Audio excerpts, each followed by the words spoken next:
Welcome back to New York Talk, episode 161. Welcome to Manhattan. Welcome to my kitchen. It used to be the pod in my living room, but we had to change locations, because I redid the living room.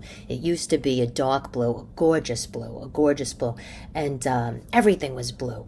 My built-ins, the molding, the walls, the picture frame molding. I love when there's a lot of monochromatic, and I shouldn't even say it was monochromatic because that's different shades of the blue. No, it was all one blue and it all blended and it was absolutely delicious. But when the Barbie movie came out, the dolls were like, "Oh, Mommy, we would love a pink living room." Something like that. And, I caved because why not? It's just us. It's not like I live with a man. I don't need that stress in my life. So when I would film the podcast in my living room, it had the lighting of the camera. It would have this tinge of pink and amber and orange because, I'm just a one-man band over here. So I'm in my kitchen. I'm in front of my break front china cabinet, whatever you call it. Anyway, fact of the day, the oldest loaf of bread ever found. Do you know how old this is? Have you ever heard this before? Now, you might be thinking, oh, Elyse, 1920, 1940. No.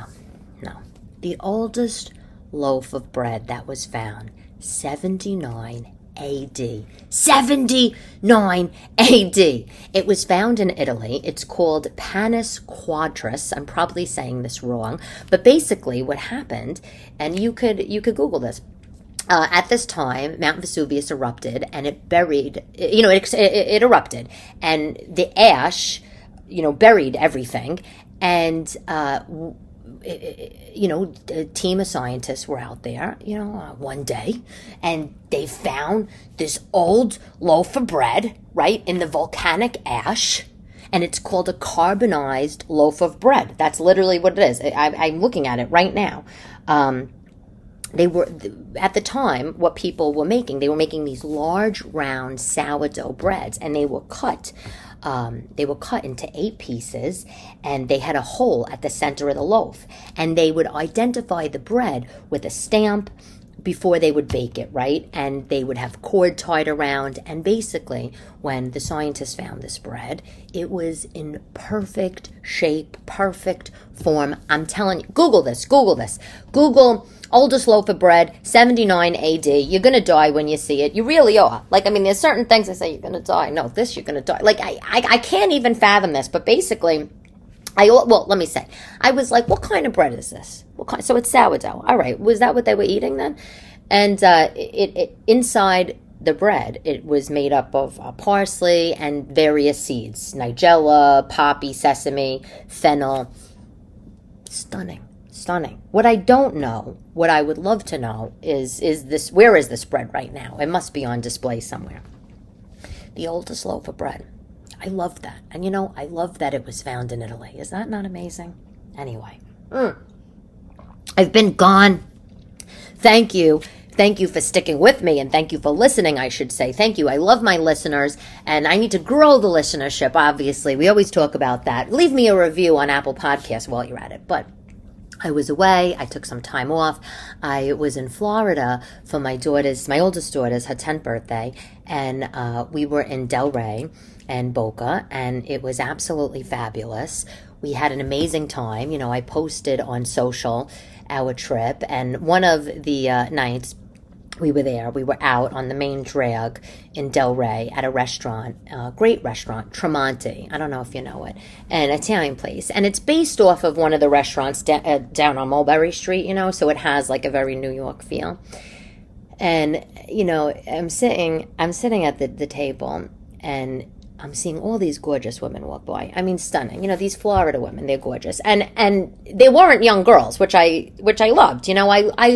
I love an older lady. I love to see what they're wearing. I like to see how they're doing their hair and their makeup. I love the whole thing. They lived a life. They know what they like. They're confident. And I'm watching all these beautiful women walk by. And, a lot of them are, nipped and tucked and plumped and tucked, the whole thing, right? And there was this group of girls that walked by, and I, thought, oh, they're like my age. They're so cute. And after dinner, I went next door to this ice cream place called Sloan's, which is a fortune, by the way. It's a chain of ice cream. I think it only exists in Florida. They call it luxury ice cream. Obnoxious. And AKA the most expensive ice cream on the planet. We got the oldest bread, and now we got the most expensive ice cream, okay? So to give you a price point here, they have a kid's cup, a kitty cup. For a kitty cup, 2 kitty cups of ice cream, hot ice cream with toppings, it came out to $17. $17 in Florida. $17. It's cheaper in Manhattan. It's cheaper on the Upper East Side. That's extortion. But whatever. The place, of course, it's painted hot pink and green, and it has candy. So the girls, they love it, right? So anyway, we're sitting outside, and that young group of girls, well, not young, my age, the ones that walked by that I had eyed, they recognized me. And it's a weird thing, getting recognized, I mean, it's been happening now for a couple years, and it's fun. It's fun. It's like I feel like I know everybody, even though I don't. But they were like, "Are you? Excuse me, are you that lady, that girl?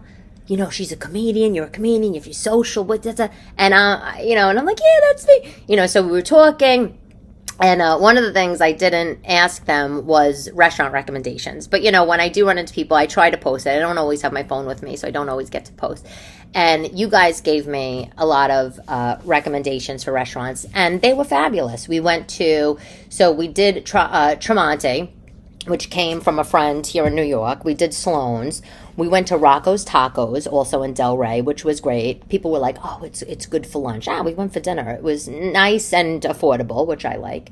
And then we went to Trattoria Romana, which was good.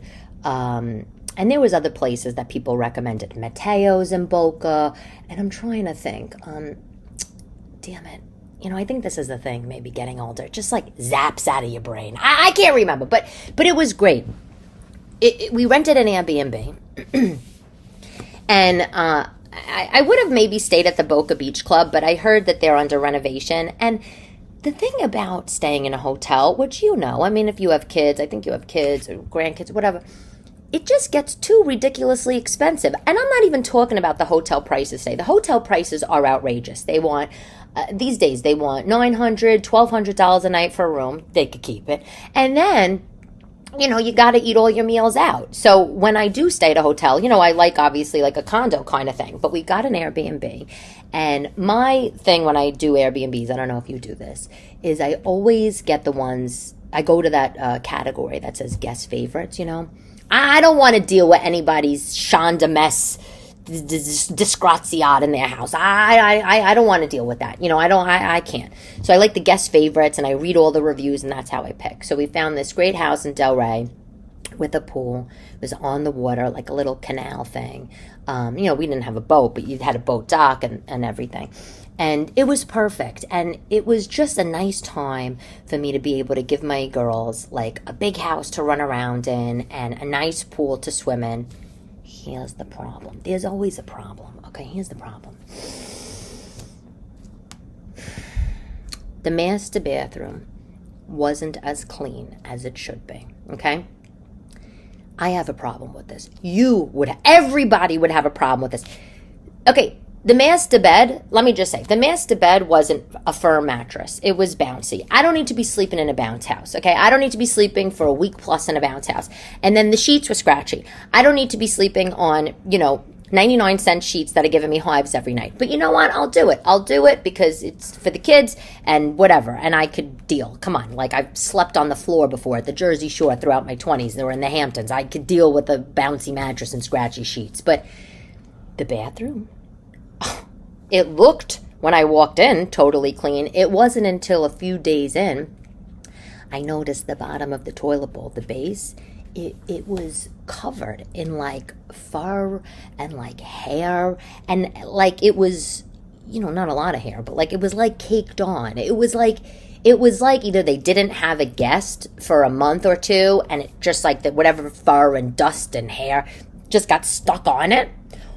What they did, and they just didn't clean that part, which is disgusting. Okay, it was disgusting. And then, of course, there were water bugs. And I reached out and I told, the owner, property manager, whatever, and he sent an exterminator. And I appreciated that. But, you got to be home for the exterminator. And I don't want to be in my bathing suit and have the organ man show up, And, but then the water bugs came back. So, I it was an amazing trip. So fun. But I was not loving that. And, of course, I contacted Airbnb. And they gave me back $300. Now, I asked for a refund, and they asked you to give them how much do you want back. Excuse me. And I gave them an amount, right? I don't think, and $300 was not the amount I gave them. I'm not going to be a gavone about it. I'm not going to say, oh, I want, $3,000 back. No, I'm not going to do that. I'm not going to take advantage. But $300 for a dirty bathroom and bugs? I mean, you kidding me? They said, well, the owner said he remedied the problem. He sent the exterminator, and they never mentioned the bathroom. They said, and your stay fell into our Airbnb policies. I'm sorry.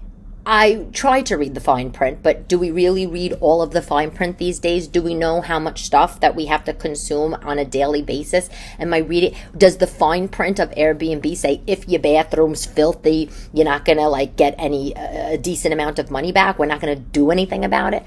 And that's the downfall of Airbnb. Okay, that's all I'm going to say. There is a documentary that on I think it's Netflix. I watched, I don't know, a year or two ago, and I rewatched it recently. And it talks about the horrors of Airbnbs. And don't watch it if you don't want to know the horrors. But I was never a huge fan of staying in somebody else's house, ever. But, because I had a really bad experience in the Hamptons, particularly, a few years ago in East Hampton. When I was just me and the kids. It was a small little house, but the electricity went out. It was like a disaster. They marketed the house totally different. I didn't do a guest favorites. But when I travel with Chris, it's different. There's a man there. He could take care of things, So, but I don't know. Dirty bathroom. Fell in the regulations of Airbnb. Come on. Anyway. But I'm not letting that, damper the trip, of course. I just needed to tell you, prepare yourself. Or, I don't know, bring some Lysol wipes. Don't be surprised if you got to start cleaning. But, that's what you got to do when you're a parent, right? I'm drinking my green tea, iced tea, because now I'm trying to be healthy again. That I just had a week of just sheer eating like I was living in a garbage can, Anyway, Shannon Doherty, oh my God, Brenda Walsh, 90210, all of these celebrities that passed away. I am so upset. Richard Simmons, oh my God, Dr. Ruth, I loved her. I mean, very risque. When I was younger, I used to be like, who's this old biddy talking about all these nasty things? But Shannon Doherty, so sad, if you go on her Instagram, she has a post from June. I guess she had a podcast, and it's a post where it's, transcription. You don't have to, captions, whatever. You don't have to put the volume on. But she says how she's doing chemo, and, she doesn't know if she has to do it for 3 months or 6 months, but she's hopeful because the molecular structure changed or something with her cancer. I mean, I don't really know. But it is scary because she doesn't know how much time she has to have. How much time she has on the chemo. I don't know if she really addressed her time on Earth. But, and then she died, and that was in June. How sad.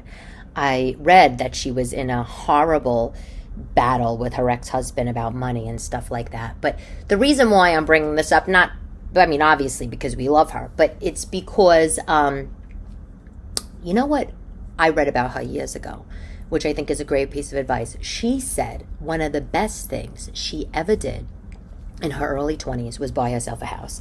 And I agree with that. if you are young and you're listening, or you're my age and you're listening, or you're older, and everybody talks about this, and we all know how ridiculous the down payments and how inflated the market is, and the rates and all that. It's absolutely insane, but that is the best thing that you could do, in my opinion. People in their 20s, though, they don't seem to want home ownership like I did, or probably like you did, but it really is the best thing. She said she bought the house when she was 21. She said her castmate, Brian Austin Green, she totally respected him. He was so independent. When he first got cast on 90210, one of the first things he did was he bought himself a house. He actually, she says in this article from years ago, he didn't buy the house from the 90210 money. He bought it from the money he was making from commercials at that time, right? And he set himself up. And so she took, a page from his book, and she bought herself a house. And it was in Malibu.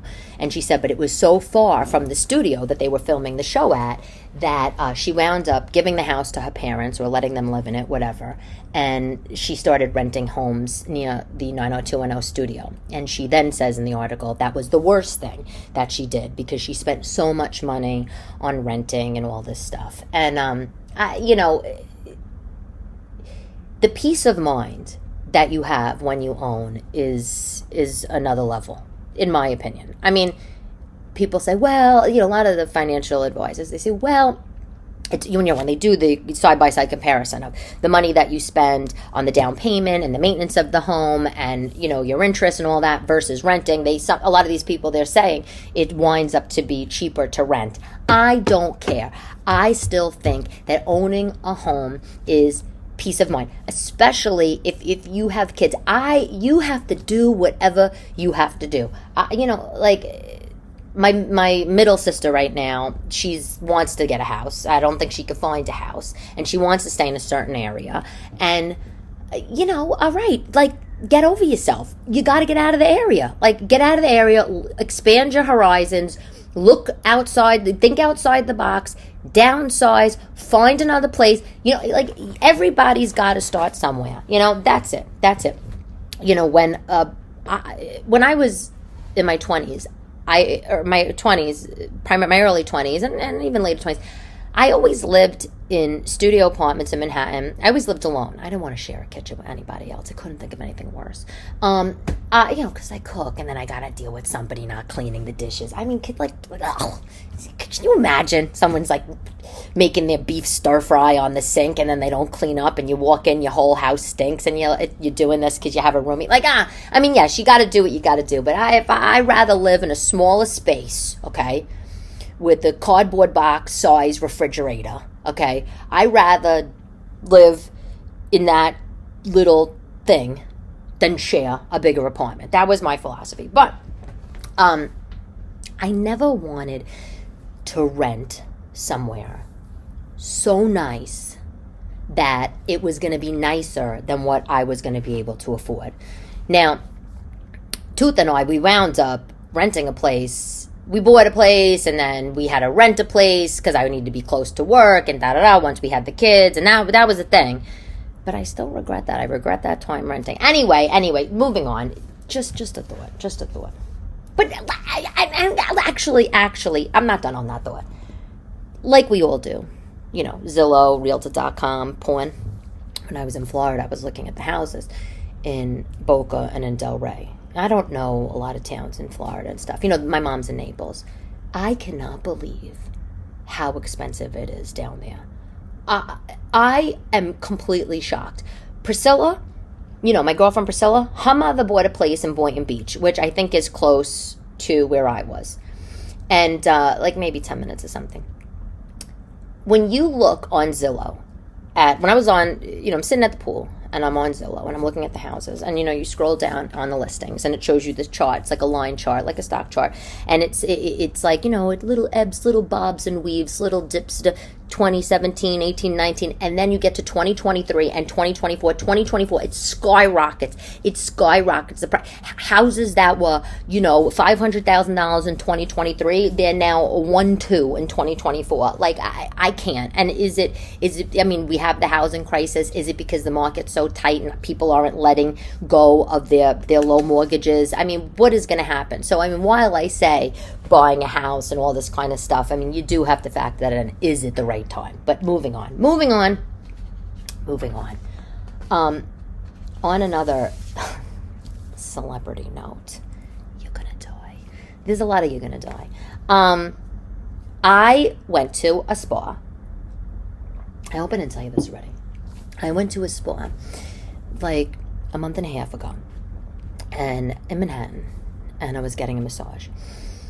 And after my massage, I took a shower because, I was all oily. And I'm getting, I got my clothes on, whatever, and I sit down. They have a little nice vanity. And I'm doing my makeup. And there is a girl, pregnant, right? Whatever. Just finished her massage. Gets out of the shower. And she, she stands next to me.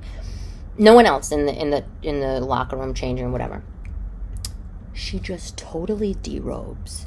And she's looking at herself in the mirror like Barbra Streisand, Fanny Bryce, an object of my affection. Don't make me belt it out like in my kitchen right now. But she's looking at her pregnant belly, and she's turning, and she's posing, and she's, and she's doing all of that, and giving him the face. And I'm sitting right next to her, putting on my blush, and I'm just like, wait a second, I know this girl.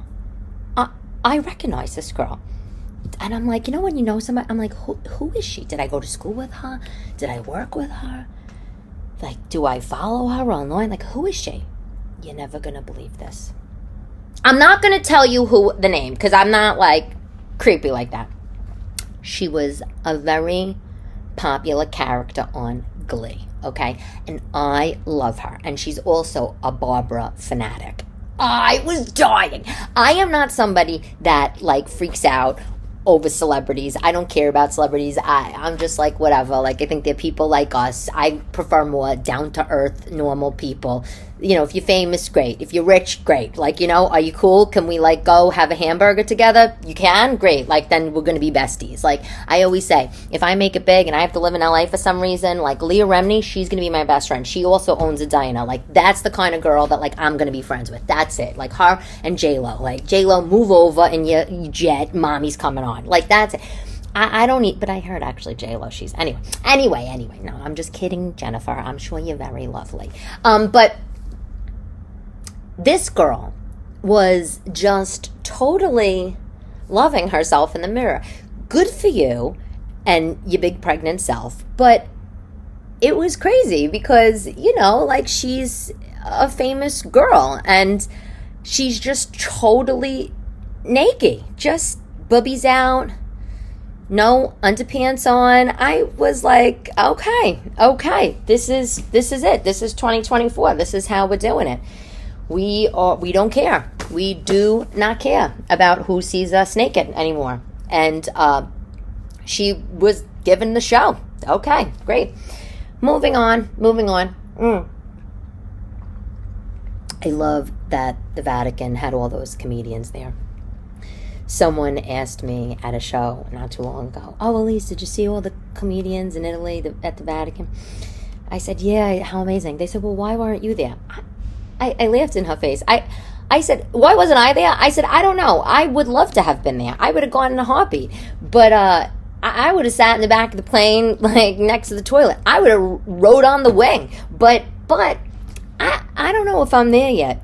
Julia Louis-Dreyfus, Jim Gaffigan, Jimmy Fallon, Whoopi, Conan. Come on. This is Chris Rock. This is Tig Notaro. This is a little bit of a step up for mommy.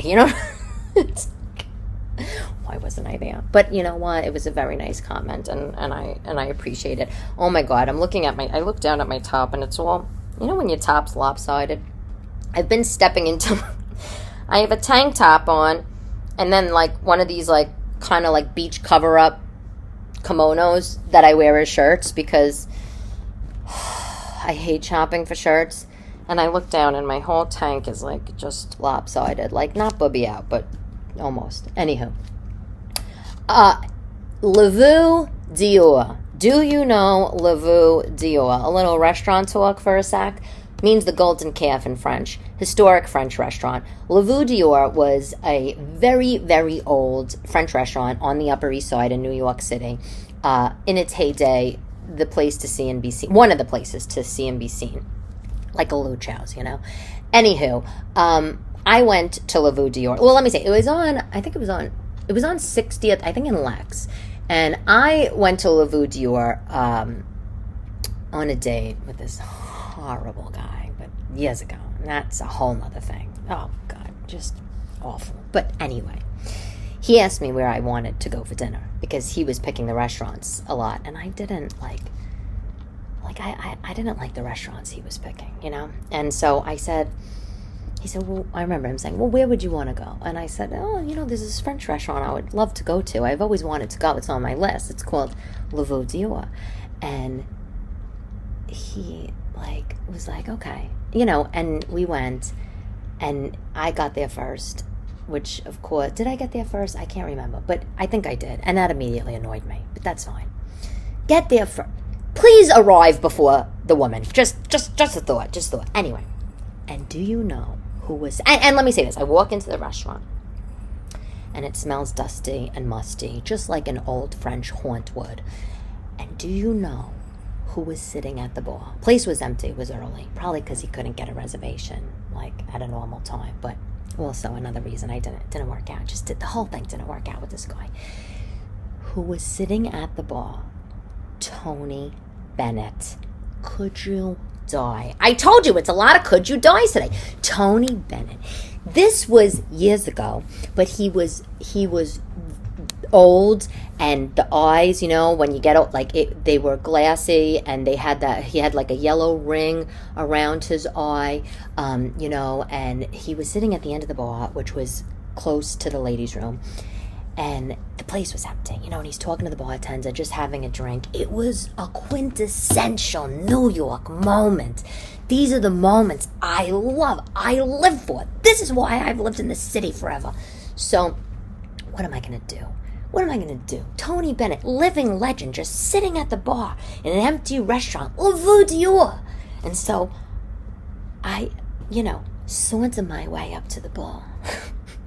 Pretending I need to use the powder room. If I was Holly Golightly and the guy was there, I would have asked him, for $50 to, what did Holly say? She would say, give me $50, I need to go to the powder room, and she would really go tell Sally Tomato something. Anywho. So I saunter up, and I say to Tony, excuse me, Mr. Bennett, I just want to let you know, I'm a huge fan. And he turns to me, just with the coolest of cool demeanor. Maybe he's 85, just turns to me. And he looks at me and he just says, thank you. And that was it. And then he turned around and I sauntered my way into the powder room and pretended I had a tinkle. It was amazing. Anywho, Veau Dior closed shortly after that. And the reason why I'm telling you this story is because the restaurant is reopening. It is reopening. They closed before COVID, and then COVID happened, and I just thought they were out of business like so many places. And I thought, all right, another one bites the dust. And apparently they are coming back. I don't know if it's the same location, but they are going to have the same menu. So you got to go. Hopefully it's going to be great. There are a lot of places that closed and they've reopened and they're not as great. Like Bill's Gay 90s I talked about that a few episodes ago. Bill's Gay 90s I loved in the Townhouse. Now it's Bill's Townhouse. I think it's Bill's Townhouse. Is it Bill's Townhouse? And it was good, but it wasn't like it was. That's all I'm going to say. So, Veau Dior. Ugh, what a place. The only thing I'll say about the food with Veau is, I have the word. I feel like when I speak a foreign language, I sound like Maya Bloomberg when he was doing Spanish. Remember him? Listen, but the guy tried. You got to give it to people when they try. You know what I'm saying? Anyway, the thing about the menu at that place is it's old school French. When I was in Paris with the dolls, we went to this French restaurant called Paul because, that's the Tooth's name. So we wanted to go, and I don't know why. Like, why would I do that? It was far away from the hotel. It was a fortune, and the food was that, like, very old school Frenchy food. I'm not into that old school French food. It was very, very heavy. Very heavy, very creamy, very rich. When I say I'm not into it, I am into it. My body's not into it. You know what I'm saying? Anywho.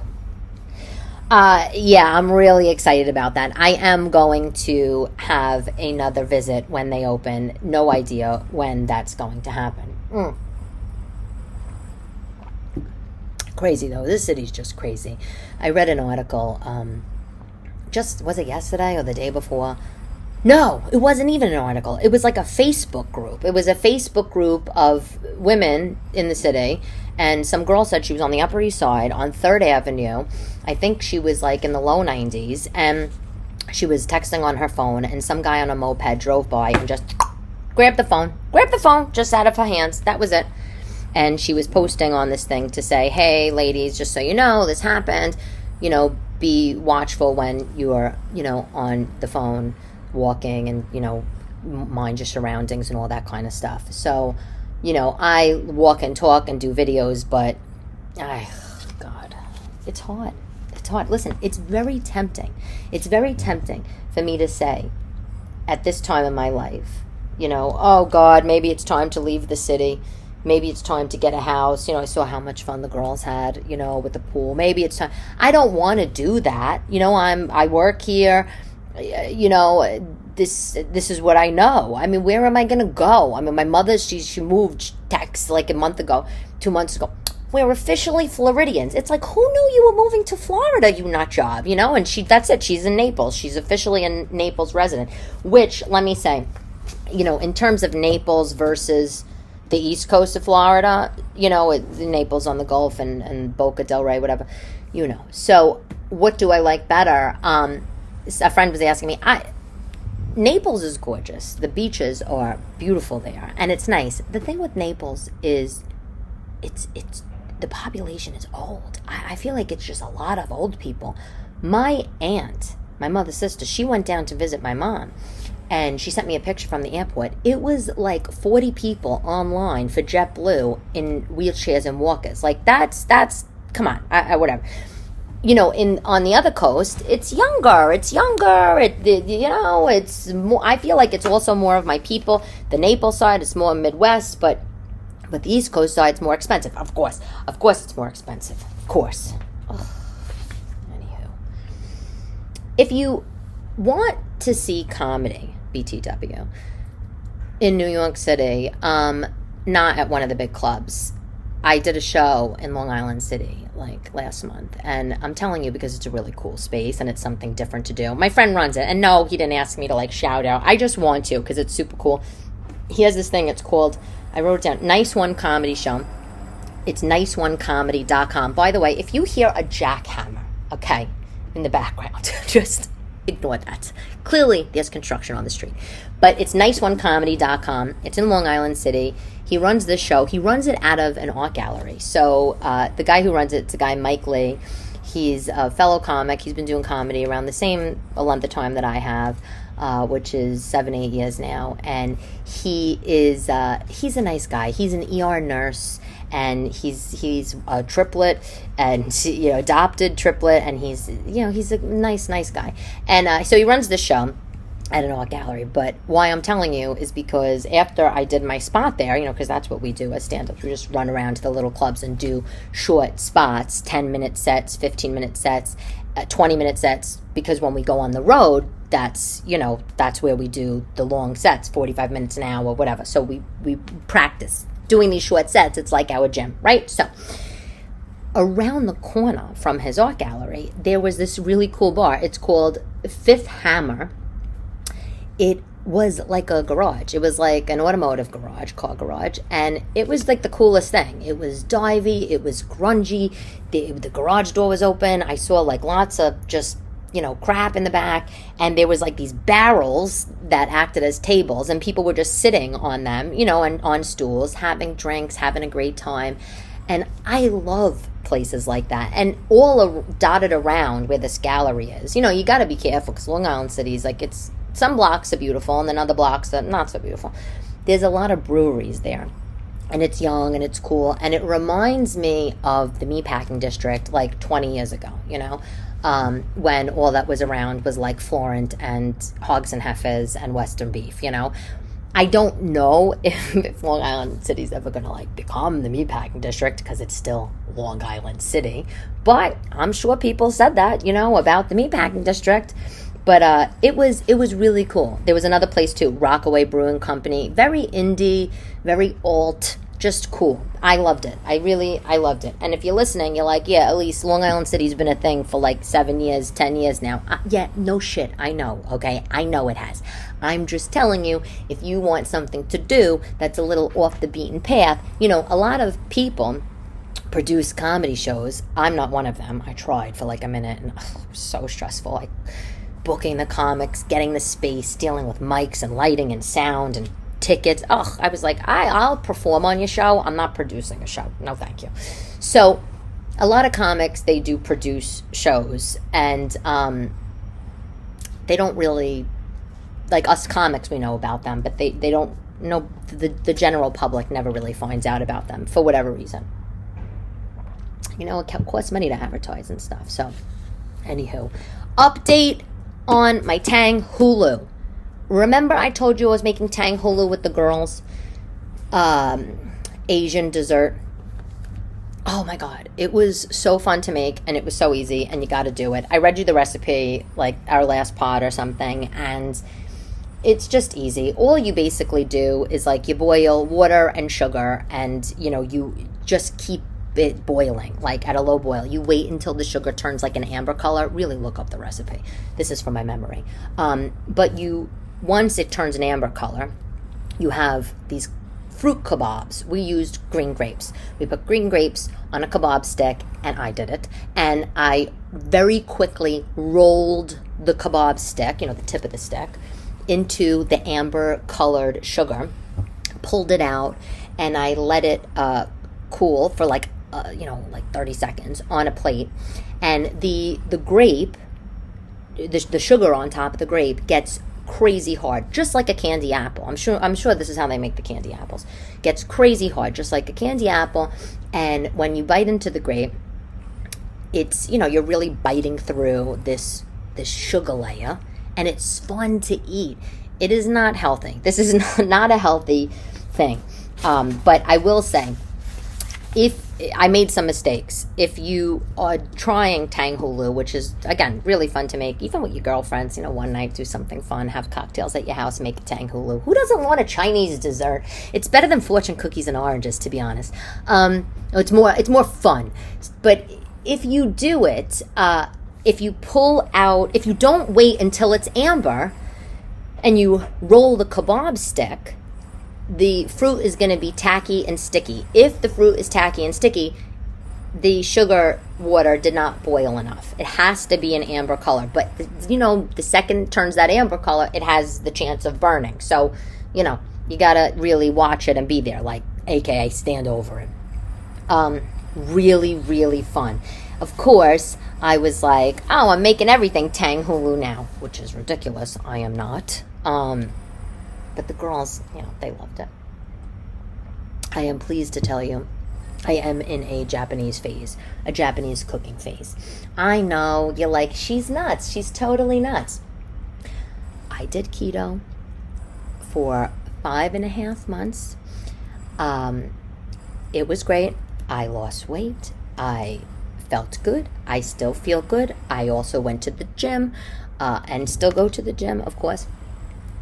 The gym, I think, is like the real game changer. This was the first time in my life that I did a diet and the gym at the same time. It's also the first time in my life I did a diet and the gym, like weights at the gym. Not just like going on the pre-core machine or the treadmill. I'm like, I'm at the gym. Like, I really did the gym. I did the gym this morning, for example, at 7 a.m. Exhausting. Only a half hour. I can't take. After a half hour, I'm a miserable person. So I needed a break from keto. I was, it's a restrictive diet. You eat like just no carbs, no sugar. That's always great. But high fats, like a lot of meat, a lot of cheese. I had a physical. I told the doctor I was like having like heart not palpitation, like a chest pain sometimes. And I told her I was doing keto, and knock on wood, I mean, nothing was wrong. But I said to her, like, is it because I'm eating so much cheese? Like, I always eat a lot of cheese, but this was like cheese was like every meal plus a night snack. She said she doesn't think so, but I could take a break on keto, if I want. So I'm on a break on keto, and I was talking to a friend, and we were talking about school lunches for the kids. And, she was telling me how she makes bento boxes for her daughter for lunch. And I was like, oh, yeah, like, blah, blah. My Japanese sister-in-law, ex-sister-in-law, Kumiko, she taught me how to cook Japanese stuff. Well, she was helping me translate a cookbook years ago. And I came home from Wales one time, and I started really making a lot of Japanese things. I bought the ingredients, da-da-da. And I just had like a wave come over me, and I was like, I'm back in the phase. I'm back in the Japanese phase. That's it. It just came over me. So I went to Sunrise Mart, which is a fabulous Japanese supermarket in New York. They have multiple locations. And by the way, I also recommend Japan Village in Sunset Park. Amazing. And I bought the stuff that I needed. And I've been making the girls onigiri, Japanese rice balls, stuffed with chicken and wrapped in seaweed. I've been making, doing like the little cutouts with the vegetables, little Japanese sushi rice, with chopsticks. I love it. Lots of quick chicken things, Japanese chicken curries. It's not as hard as you think it might be. It's a lot of sauces. It's a lot of steps. But once you get it, it's good. I remember when Kumi was translating recipes for me back in the day, when I got home to Manhattan, and the Tooth, saw I was trying to make Japanese fried chicken. I think they pronounce it karej or something. I'm botching that. I am sorry for my Japanese fans.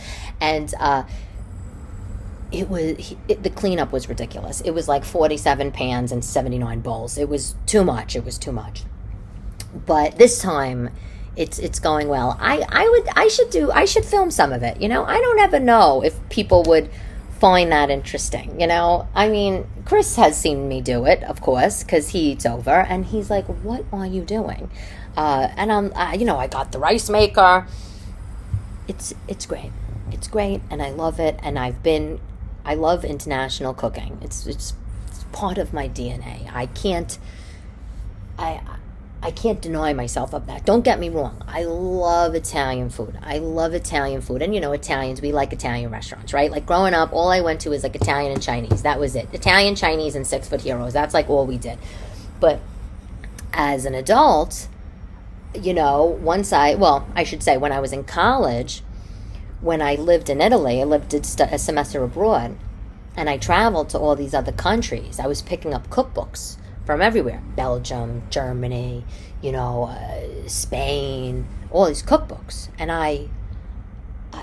it was like a feast for my brain. I loved it, and I retained all of this stuff, and I would write down recipes, and I would change little bits here and there, based on the ingredients I was able to find. I'm talking about 20 years ago. Things weren't as global as they are now. I think 20 years ago, Amazon was just selling books. And I have these leather-bound cookbooks that I've written all these recipes in. I swear to God, I am not kidding you. I have probably like close to 1,000 recipes. I have this thing about me: when I'm into something, I just go in. I'm in. And so whatever. I did the Japanese thing years ago, and now I'm bringing it back. And it's been really fun. And I just made ramen the other day, and that was delicious. And I'm not talking about, the ramen that cost 10 cents that I loved when I was, 17. But that's that. More more to come on the Japanese. If you want me to talk about that stuff, keep me posted. Let me know. Product of the week. I found a pair of pants on Amazon, speaking of, that I am absolutely loving. I have them on right now. I had to write the name down because, the Amazon brands, wherever they come from, they're ridiculous. The brand is G4 Free, like G number 4, Free, capri pants for women, wide leg yoga pants. The ones I have on, summery, flowy, cropped pants with pockets. They come, it says 21 inches or 29 inches. I have the ankle length ones.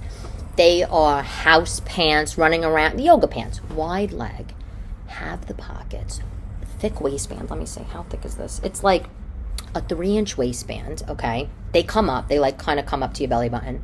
They are so comfortable. They are $25. I think I got one pair for $25, and then the rest were $29.99. Wasn't a fan of the $29.99, but that's okay. I now have 3 pairs in black and 1 in white. They are delicious. I wear them everywhere.